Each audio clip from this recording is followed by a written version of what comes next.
Hey everyone, and welcome back to another video. Today I'm going to show you in Roblox Studio how to rotate a model. It's pretty easy and I'm going to show you how I can do it. So first of all, we're going to fire up Roblox Studio, and from Roblox Studio then we're going to log in, and after we log in we're going to create a new template. Okay, it's actually through the plus icon at the top left over here.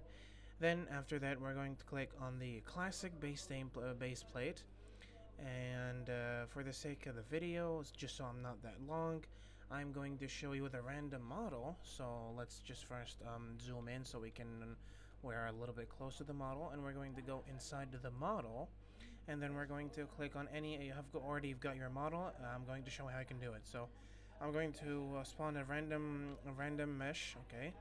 So, and that's just going to be a spawn location. So how can I rotate this? There's no any type of settings or any way I can rotate it. So it's actually pretty simple. On the top left, you have rotate. Once you click on it, as you can see, you have all the axes of rotation. You have the rotate around itself, and then you have rotate it like this. You can rotate it like this, and then you could actually rotate it with the red arrow like this.